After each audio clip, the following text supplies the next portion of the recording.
ఓం నమ శివాయ. శివాయ గురువే నమ. శివాయ సాంబాయ శాంతాయ పరమాత్మనే నమ. స్కందాగ్రజ ఛానల్ ప్రేక్షకులకు నమస్కారం. శివలీలలు కార్యక్రమం 8వ భాగాన్ని ఇప్పుడు చెప్పుకుందాం. తిరుజ్ఞాన సంబంధర్ అనే ఒక భక్తుడు, శివభక్తుడు కేరళలో ఉండేవాడు. ఇది భగవతి ఆలయం అని చెప్పి గురువాయూరప్పకి కొంత 30 కిలోమీటర్ల దూరంలో ఉంది. ఇప్పటికీ కూడా అక్కడ అమ్మవారు, భగవతి అమ్మవారు చాలా గొప్పదైన అమ్మవారు. ఇప్పటికీ అక్కడ రజోదర్శనం అమ్మవారికి కనబడినప్పుడు అక్కడ మాత్రం అమ్మవారిని సేవించడానికి ఆ 3 రోజులు ఆ బ్రాహ్మణుల యొక్క భార్యలు మాత్రమే లోపలికి వెళ్తారు.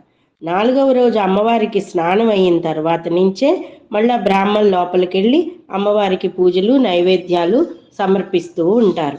అంత గొప్పదైన పరమ పావన క్షేత్రం ఇది. ద్రవిడ దేశంలో ఉన్న వాళ్ళందరికీ తెలుస్తుందండి.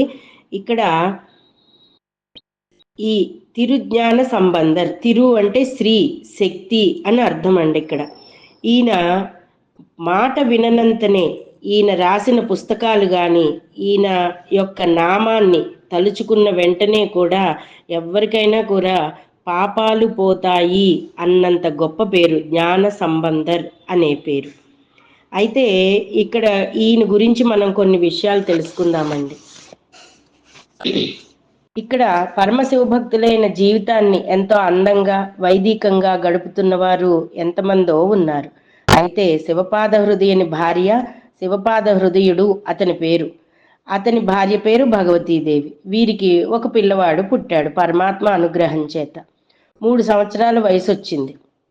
అయితే శివపాద హృదయుడు దేవాలయంలో స్నానం చేస్తూ సంధ్యావందనం చేసుకుంటూ వస్తాను, నువ్వు ఇక్కడే కూర్చో, ఎటు వెళ్ళకు అని చెప్తాడు. ఆ పిల్లవాడికి అప్పటికే ఇంకా సరిగా మాటలు రావు, ఏది చెప్పడం కూడా సరిగా చేత కాదన్నమాట. అయితే దేవాలయంలో స్నానం చేసి కోనేట్లో సంధ్యావందనం చేసుకువస్తాను, నువ్వు కదలకుండా ఇక్కడే కూర్చో సుమా అని పదే పదే చెప్పి ఆ పిల్లవాడిని ఆ మండపం దగ్గర, మెట్లపైన మండపం దగ్గర కూర్చోబెట్టి ఈ శివపాద హృదయుడు సంధ్యావందనానికే కోనేట్లో దిగడానికి మెట్లు దిగి వెళ్తూ ఉంటాడు. అయితే ఈ పిల్లవాడి కాళ్ళకి అందెలు ఉంటాయి. అవి గల్లు గల్లని చప్పుడు అవుతుంటే ఎవరైనా ఎదురుగా రాగానే నాన్నగారి కాళ్ళు 2 గట్టిగా పట్టేసుకున్నాడు. పట్టుకుని నేను వస్తానని ఏడుపు మొదలు పెడుతుంటే, నేను తటాకంలోకి వెళ్ళి స్నానం చేసి వచ్చే వరకు నువ్వు ఏడవకుండా గనుక కూర్చో, నీకు అలా భయం అయినప్పుడు భగవంతుణ్ణి పిలు, శివ శంకర అని పిలు, అమ్మ నాన్న అని పిలు, ఎవరో ఒకళ్ళు వస్తారు అని చెప్తాడు. అలా అని చెప్పగానే ఆ పిల్లవాడు వినకుండా ఇంకా పేచీ పెడుతూ ఉంటాడు. అయితే దేవాలయం దగ్గరికి వెళ్తాడు. ఆలయం దగ్గరికి వెళ్ళగానే తోణిపురీశ్వర ఆలయం అని పిలుస్తారండి. ఆ దేవాలయం ఇప్పటికీ కూడా చాలా పెద్ద పెద్ద శిఖరాలున్న దేవాలయం. ఆ ఆలయంలో పిల్లాడిని కూర్చోబెట్టి తటాకంలో స్నానం చేయడానికి వెళ్తాడు. ఆ పిల్లాడిని ఆ తటాకం మెట్ల మీద కూర్చోబెడితే తండ్రి స్నానం చేస్తున్నప్పుడు పిల్లవాడు నాన్నగారు అంటూ గబగబా మెట్లు దిగిపోతాడేమో, దొల్లి పడిపోతాడేమో అని చెప్పి ఆ పిల్లాడిని తీసుకెళ్ళి ఇంకో మంటపంలో కూర్చోబెడతాడు. మెట్లు దిగుతూ ఉండడం, శివపాద హృదయుడు పిల్లాడు పిలవడం, ఏడవడం, ఇదే సరిపోతుంది. ఇంక ఇలా కాదని గట్టిగా చెప్పి కూర్చోబెట్టి వీళ్ళు ముందుకు వెళ్ళిపోతూ ఉంటాడు. నీకు ఏదైనా భయం వేస్తే కిందకి దూకేకు, ఇక్కడే కూర్చుని అమ్మ అని ఏడు, అప్పుడు నీకు అమ్మ వచ్చి నిన్ను ఎత్తుకుంటుంది అని చెప్తాడు. ఒక్క మాట జీవితాన్ని ఎలా మారుస్తుందో అన్నట్టు, ఏదో మనకి అడ్వర్టైజ్మెంట్ ఉంది కదండి టెలిఫోను, దాన్ని ఒక్క ఐడియా జీవితాన్ని మార్చేస్తుందని చెప్పి మనం టెలిఫోన్లు మాట్లాడుకోవడానికి లెక్కలన్నీ దానికే సరిపోతాయి. అలాగా ఒక మాటే మనిషిని పతనానికి దారితీస్తుంది. ఒక మాటే 10 ఏళ్ళు 100 ఏళ్ళు హాయిగా ఆనందంగా బతకడానికి దారవుతుంది. ఒక మాట జీవితంలో ఎన్నో రకాలుగా మనకి బాధ, సుఖం, సంతోషం అన్నీ కూడా కలగజేస్తుందిట.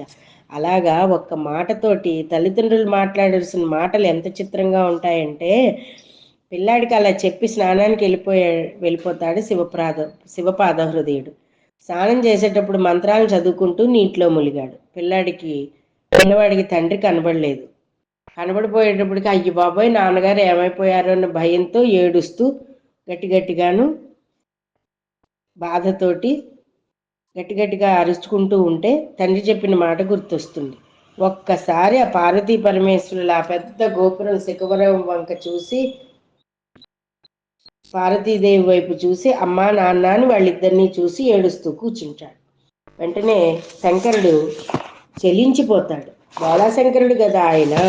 చెలించిపోయి పార్వతీదేవి వైపు చూసి, ఏమిటి అలా చూస్తున్నావు, పిల్లాడు ఏడుస్తున్నాడు, కథలవేంటి అంటాడు పరమేశ్వరుడు. అప్పుడు ఇద్దరూ కలిసి గబగబా పిల్లాడి దగ్గరికి వస్తారు. పార్వతీదేవి పిల్లాడిని ఎత్తుకుని లాలిస్తూ ఉంటుంది. ఆ పిల్లాడు ఏడుపు ఆపలేదు. శంకరుడు, నీవిన్ని లోకాలకి తల్లివి కదా, ఏడుస్తున్న పిల్లవాడికి కాసిన్ని పాలివ్వచ్చు కదమ్మా అని చెప్తాడు. బంగారు పాత్రని తీసుకుని నీ స్తన్యం నా పాత్రలోకి పట్టి పిల్లవాడికి తాగించి కాస్త ఏడుపు ఆపుతాడు అని చెప్పి పదే పదే చెప్తూ ఉంటాడు. అప్పుడు పార్వతీదేవి అంటుంది, నా పాలు తాగితే ఎవరి జ్ఞానం వస్తుందో తెలుసా? ఇంకో పరమేశ్వరుడు అయిపోతాడు ఈయన, ఇంత మహాజ్ఞాని అయిపోతాడు. నా పాలు ఎలా ఇస్తాను? ఇంత జ్ఞానం వస్తుందో మరొకటి వస్తుందో తర్వాత మాట. ముందు పిల్లాడికి మా పాలు ఇయ్యి, నువ్వు ఇయ్యి పర్వాలేదు అని చెప్పి గట్టిగా నొక్కి వక్కాణించి పార్వతీదేవి మీద ఒత్తిడి తీసుకొచ్చి పిల్లవాడికి పాలిప్పిస్తాడు. అందుకే జ్ఞాన సంబంధరు ఎక్కడికి వెళ్ళినా ఆయనను నమ్మి ఏడ్చువాడు అని పిలిచేవారు. అదొక పేరుండేది. అంటే శివుణ్ణి చూస్తూ కూర్చో గోపురం పైన, శివపార్వతిని పిలు, వాళ్ళు వచ్చి నిన్ను ఎత్తుకుంటారు, నువ్వు భయపడకు, నువ్వు మెట్లు దిగి రాకు అని తండ్రి చెప్పిన మాటకి ఆ శిఖరం వైపు చూస్తున్న పరమేశ్వరుడు పార్వతీదేవి వచ్చి పిల్లవాడిని ఎత్తుకోవడం జరిగింది. ఆ ఏడుపులో భగవంతుడున్నాడన్న నమ్మకం ఉంది చూసారా, దానిని మనం గట్టిగా పట్టుకోవాలి. మనకు కష్టం వచ్చినప్పుడు దేవుడు లేడు, ఎవరూ లేరు, మాకే సాయం చేయలేదు అంటారు. సుఖం వచ్చినప్పుడు అమ్మో దేవుడు ఉన్నాడు, నేను అడిగిందంతా ఇచ్చేశాడు అంటారు. ఈ రెండింటికి మధ్య ఇంకొకటి కూడా ఉందండి. మనం భగవంతుడు ఉన్నాడని మొక్కులు మొక్కుకుంటాము. భగవంతుడు ఉన్నాడని మొక్కులు మొక్కుకుని భగవంతుడిని పిలిచి భగవంతుడి ముందు కూర్చుని అనేక విషయాలు మనం ఆయనతో చర్చిస్తాము. అప్పుడు విని నీకు సాయం చేస్తాడు కదా. మరి అదే భగవంతుడు నీ అంతరంగాన్ని చూస్తూ ఉంటాడు కదా. నువ్వు తప్పు చేసినప్పుడు, తప్పు మాట్లాడినప్పుడు, తప్పుడు పనులు చేస్తున్నప్పుడు కూడా నీ లెక్కలు రాస్తూ ఉంటాడని ఎందుకు నమ్మవు? అది నమ్మినాడు ఎవ్వరు కూడా పరుష దూషణలు చేయకుండా, తప్పుడు పనులు చేయకుండా ఉంటారు. అదే నమ్మటం లేదండి. అదే వచ్చిన ప్రాబ్లం మన మానవ జీవితం అందరికీ కూడాను. సరే, ఆయనని ఏమన్నారంటే భగవంతుడిని నమ్మి ఏడ్చాడు, అందుకనే ఇదిగో ఎంత పెద్దవాడైపోయాడో అంటూ ఉండేవారట జ్ఞాన సంబంధాన్ని చూడగానే. సరే, పార్వతీదేవి ఏం చేస్తుంది? తన స్తన్యాన్ని చీరాన్నంతా పట్టి పిల్లవాడి చేత త్రాగిస్తుంది. చక్కగా తాగేశాడు పాలు, మూతి తుడుచుకున్నాడు. ఈ లోపల ఇడు తల తిప్పేటప్పటికీ తండ్రి కనబడ్డాడు. వాళ్ళిద్దరూ కూడా పార్వతీ పరమేశ్వరులు శిఖరం పైకి లోపలికి దేవాలయంలోకి వెళ్ళిపోయారు. పిల్లాడు తాగిన పాలచారికలు మాత్రం నోటి మీద ఉన్నాయి. దూరం నుంచి చూస్తున్నాడు. బాగానే కూర్చున్నాడు అనుకుంటూ దగ్గరికి వచ్చేసరికి, ఎంత పని చేసావురా, నేను స్నానానికి వెళ్ళినప్పుడు ఎవరిచ్చిన పాలు తాగేసావు, మూతంతా పాలేమిటి అని అడిగాడు. అంటే పాలు చూసి అప్పుడు ఆ పిల్లవాడు పత్తికం మొదలు పెట్టాడు. ద్రవిడ సాంప్రదాయంలో ఇది ఒక దండకము. పత్తికము అంటే దండకము. ఆ పత్తికం మొదలెట్టేటప్పటికి తండ్రి ఆశ్చర్యపోయాడు. ఇప్పటిదాకా మాటలు రావు, వీడికి దేవుడు అంటే తెలీదు, దెయ్యం అంటే తెలీదు, అలాంటి వాడు ఇప్పుడు దండకాలు మొదలెట్టాడేమిటి అని ఆశ్చర్యపోతుంటే చుట్టూ ఉన్న వాళ్ళందరూ కూడా ఆ స్వరానుసారంగా చదువుతున్న, గొంతెత్తి పాడుతున్న దండకాలన్నీ విని ఆశ్చర్యపోయారట.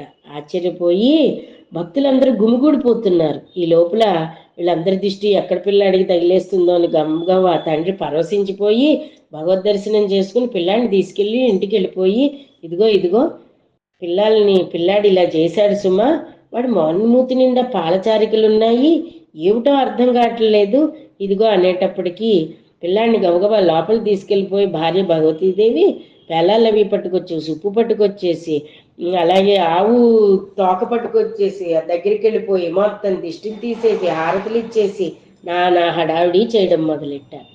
3 సంవత్సరాల వయసులో అమ్మ నాన్న అని నమ్మి పార్వతీదేవిని పిలిచి శంకర్ని ఆజ్ఞ మేరకు అమ్మవారి పాలు తాగిన గొప్పవాడు జ్ఞాన సంబంధర్. అమ్మవారి హృదయం ఎప్పుడు దయతో పాలవెల్లి కదండి. మరి పిల్లలు ఏడిస్తే ఆవిడ పాలు ఇవ్వదా చెప్పండి? కానీ క్షీరము తెల్లగా ఉంటాయి కదా.